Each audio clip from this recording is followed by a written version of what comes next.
ఇప్పుడు మీరు ఇంతకుముందు అన్నారు మా లోకమంతా చదువుకోవడానికి సిటీకి వచ్చామన్నారు. సిటీకి చదువుకోవడానికి వచ్చి ఆయనతో పరిచయం ఎందుకు పెట్టుకున్నారు? పరిచయం ఊర్లోనే జరిగింది. ఊర్లో పరిచయం అండి, మా అమ్మ వాళ్ళ దగ్గరికి పోయినప్పుడు అక్కడికి ఆ బిజినెస్ స్టార్ట్ చేయడానికి వచ్చినప్పుడు అక్కడ పరిచయం. ఎన్ని రోజులు పరిచయము, ఎన్ని రోజుల తర్వాత ఆ పరిచయం దాటిపోయింది?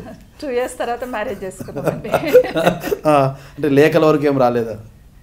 అప్పుడు లేకలే కదండి, అంటే లేవు కదా. సీక్రెట్గా అందించుకుంటారా ఎవరైనా మధ్యవర్తి ఎవరైనా ఉన్నారా? పోస్ట్ వచ్చేదండి, పోస్ట్ బై పోస్ట్. ఇంట్లో ఏమనేవారు కదా ఎవరు ఎక్కడి నుంచి వచ్చింది అనేసి? అంటే మా వారు పరిచయం అయినాక ఒక 6 months వరకు 6 months లోపలనే చెప్పేశాడు మా అమ్మ నాన్నకి. ఓకే, ఎడ్యుకేషన్ కంప్లీట్ అయిపోయిన తర్వాత మ్యారేజ్ చేసుకుంటాం.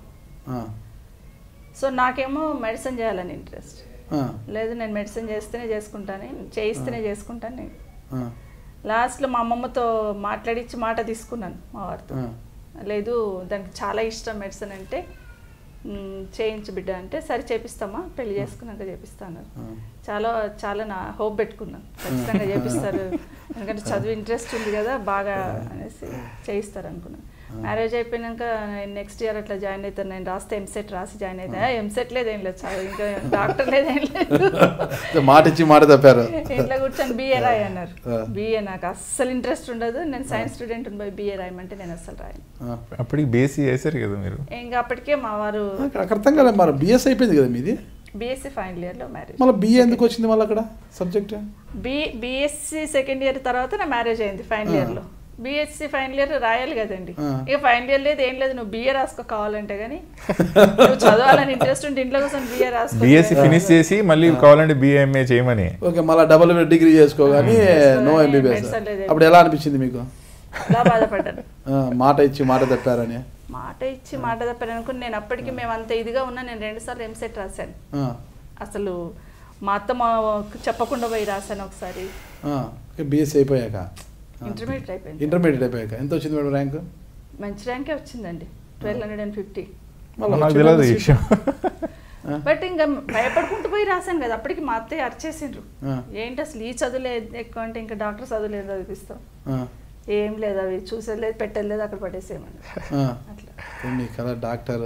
సో తర్వాత నాకు అది కోరిక కాబట్టి, అదే నాకు మంచి ర్యాంకే వచ్చింది కదా నేను ఎందుకు ఇది చేయద్దని. అప్పుడు నిజంగా అమ్మాయిలను చదివించడం కష్టమే కదండి, అందులో మళ్ళీ మెడిసిన్ అంటే ఇంకా అందులో మా అమ్మ వాళ్ళు చదివిస్తున్నారు, మా నాన్న అమ్మ కాదు డిమాండ్ చేయడానికి. అట్లనే సరేలే ఏదో ఒకటి కంప్లీట్ చేద్దామని మా వారిని అడిగాను, చేయిస్తానని కదా అంతే. మాట ఇచ్చి మాట తప్పారు. అంటే ప్రొఫెషనల్ గా డాక్టర్ కోర్స్ చేయాలని ఒక డాక్టర్ అనిపించుకోవాలని లక్ష్యం. ప్రొఫెషనల్ గా చేయాలి, డాక్టర్ ప్రాక్టీస్ చేయాలి. ఒకటి చెప్పారు మీరు, లాస్ట్ లో ఒక 1 year చనిపోతానంగా మాత్రం ఫీల్ అయ్యినాడు.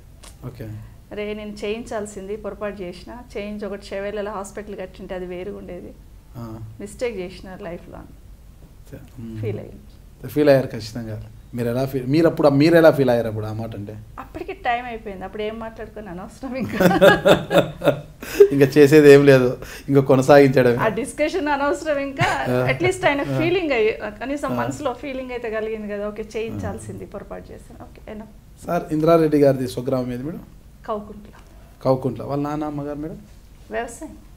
వాళ్ళ తండ్రి గారి పేరేంటి? కిష్టారెడ్డి. అమ్మగారు? కళ్యాణమ్మ గారు. అంటే ఇప్పుడు వాళ్ళకు మా అత్తమ్మకు అంటే మా వారికి 7 అక్క చెల్లెలు, 4 అన్నదమ్ములు. చాలా చిన్న ఫ్యామిలీ.